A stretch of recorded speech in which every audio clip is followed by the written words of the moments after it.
नमस्कार दोस्तों, स्वागत है आपका मेरे YouTube चैनल हिंदी कथा कहानियों में।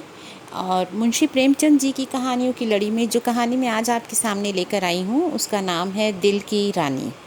ये कहानी बाकी कहानियों से थोड़ी लंबी है तो इसे मैं कुछ पार्ट्स में आपके सामने प्रस्तुत करूँगी। तो शुरू करते हैं कहानी दिल की रानी। जिस वीर तुर्कों के प्रखर प्रताप से ईसाई दुनिया कांप रही थी, उन्हीं का रक्त आज कुस्तुनतुनिया की गलियों में बह रहा था। वही कुस्तुनतुनिया जो 100 साल पहले तुर्कों के आतंक से आहत हो रहा था, आज उनके गर्म रक्त से अपना कलेजा ठंडा कर रहा था। और तुर्की सेनापति 1,00,000 सिपाहियों के साथ तैमूरी तेज के सामने अपनी किस्मत का फैसला सुनने के लिए खड़ा था।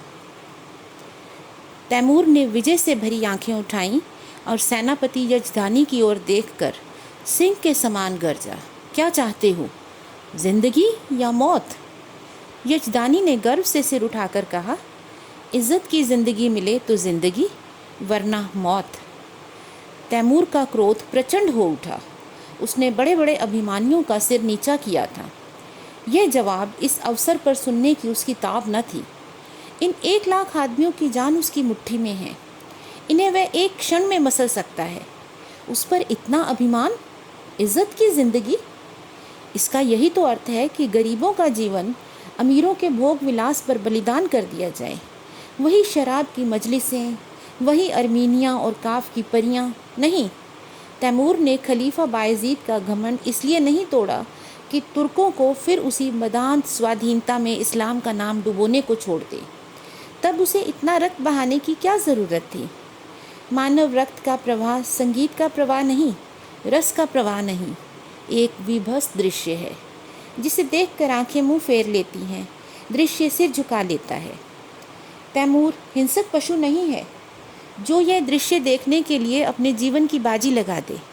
वह अपने शब्दों में धिक्कार भरकर बोला, जिसे तुम इज्जत की ज़िंदगी कहते हो वह गुनाह और जहन्नुम की निशानी है। यजदानी को तैमूर से दया या क्षमा की आशा ना थी। उसकी या उसके योद्धाओं की जान किसी तरह नहीं बच सकती।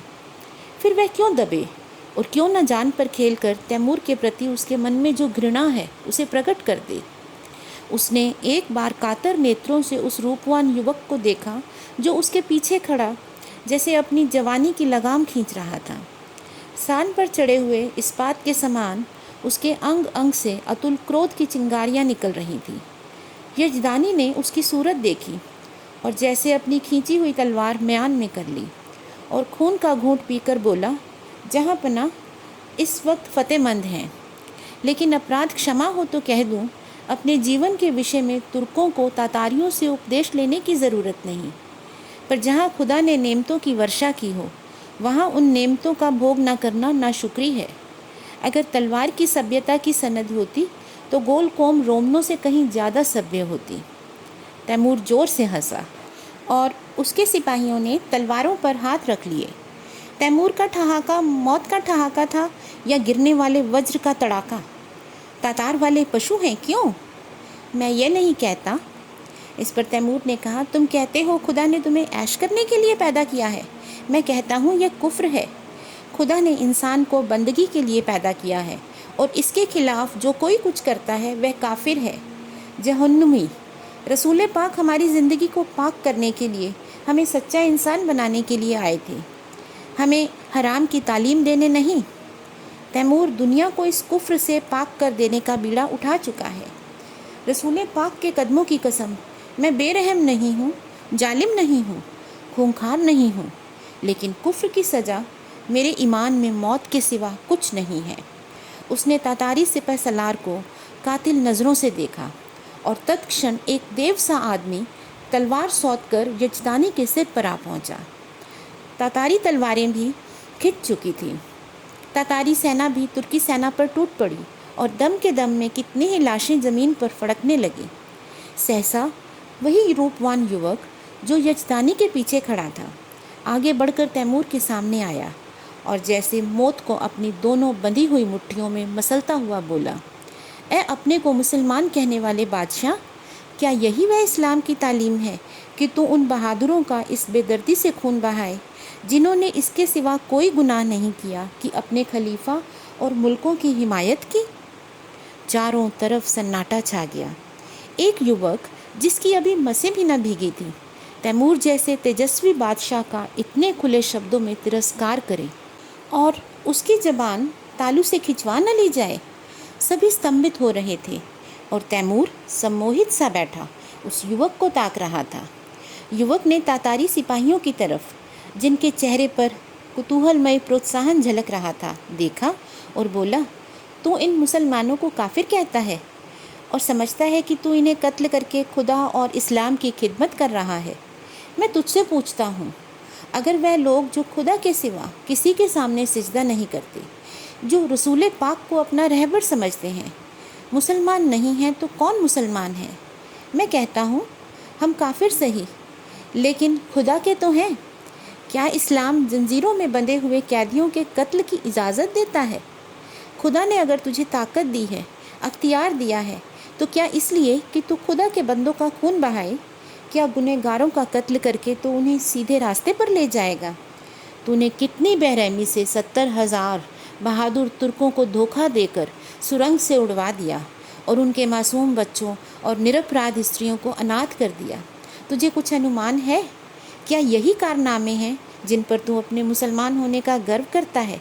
क्या इसी कत्ल, खून और बहते दरिया में अपने घोड़ों के सुम नहीं भिगोए हैं, बल्कि इस्लाम को जड़ से खोद कर फेंक दिया है?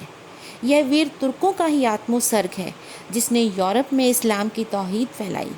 आज सोफिया के गिरजे में तुझे अल्लाह अकबर की सदा सुनाई दे रही है। सारा यूरोप इस्लाम का स्वागत करने के लिए तैयार है। क्या ये कारनामे इसी लायक हैं कि उनका यह इनाम मिले? इस ख्याल को तू दिल से निकाल दे कि तू खुरेजी से इस्लाम की खिदमत कर रहा है। एक दिन तुझे भी परवरदिगार के सामने कर्मों का हिसाब देना पड़ेगा और तेरा कोई उज्र ना सुना जाएगा। अगर तुझ में अब भी नेक और बद की तमीज़ बाकी है तो अपने दिल से पूछ, तूने यह जिहाद खुदा की राह में किया है या अपनी हवस के लिए? और मैं जानता हूँ तुझे जब जवाब मिलेगा वह तेरी गर्दन शर्म से झुका देगा। खलीफा अभी सर झुकाए ही थे कि यजदानी ने कांपते हुए शब्दों में अर्ज किया, जहाँ पनाह ये गुलाम का लड़का है, इसके दिमाग में फितूर है, हुजूर इसकी गुस्ताखियों को मुआफ़ करे, मैं इसकी सज़ा झेलने को तैयार हूँ। तैमूर उस युवक के चेहरे की तरफ स्थिर नेत्रों से देख रहा था। आज जीवन में पहली बार उसे निर्भीक शब्दों को सुनने का अवसर मिला।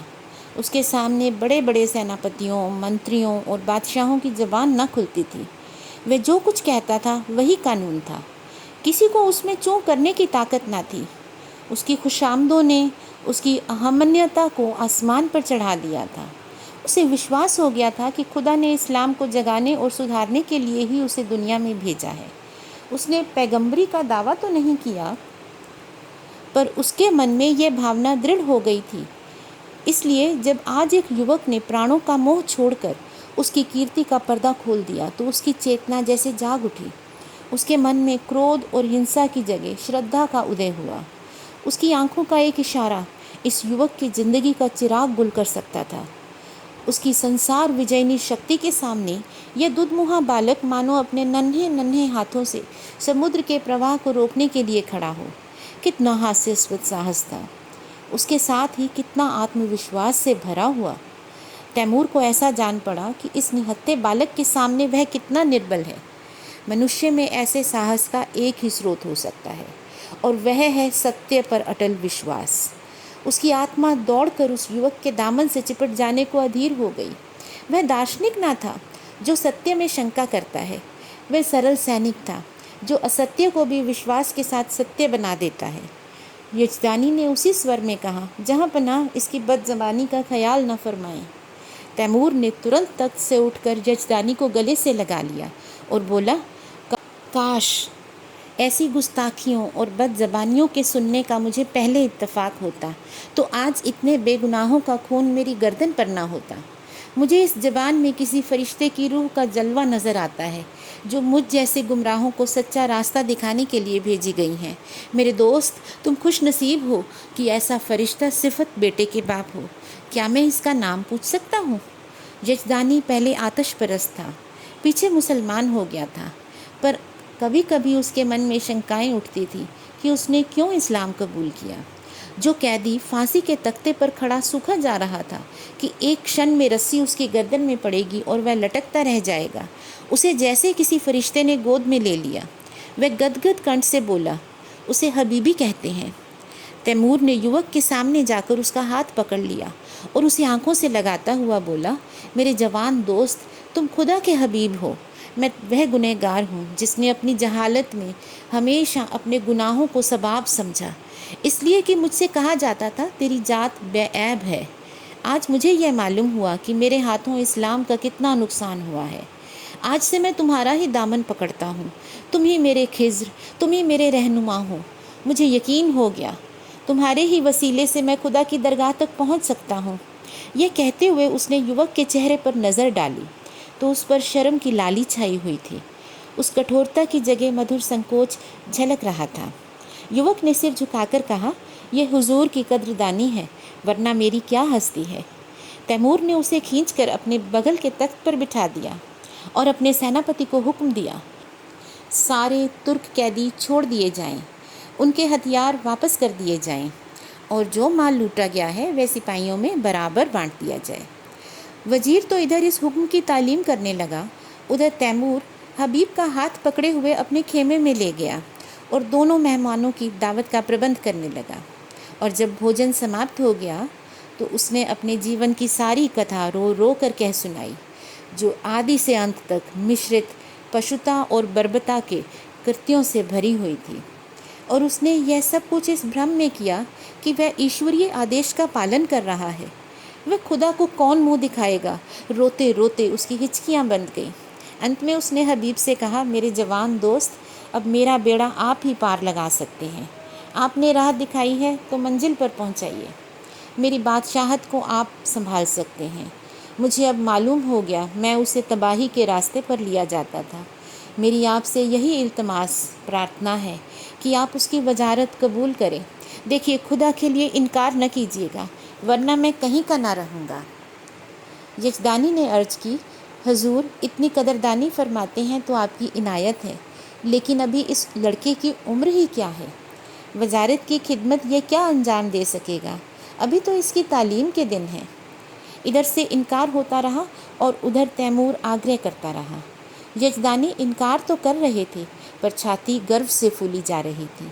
मूसा आग लेने गए थे, पैगंबरी मिल गई। कहाँ मौत के मुंह में जा रहे थे और यहाँ वजारत मिल गई। लेकिन यह शंका भी थी कि ऐसे अस्थिर चित्त का क्या ठिकाना। आज खुश हुए, वजारत देने को तैयार हैं, कल नाराज़ हो गए तो जान की खैरियत नहीं। उन्हें हबीब की लियाकत पर भरोसा था, फिर भी जी डरता था कि वीराने देश में ना जाने कैसी पड़े कैसी ना पड़े। दरबार वालों में षड्यंत्र होते ही रहते हैं।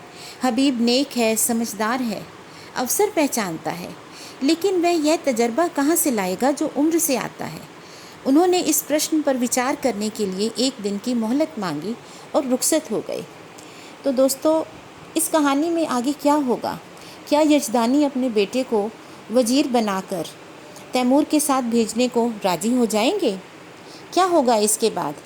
क्या तैमूर यजदानी के बेटे को अपने साथ ले जा पाएगा? अगर वह उसे ले भी जाता है तो वहाँ पर क्या होगा? क्या वो हमेशा उस लड़के को प्यार और इज़्ज़त से रख पाएगा या नहीं? इस सब प्रश्नों को जानने के लिए आप देखिए इस कहानी का दूसरा भाग। धन्यवाद।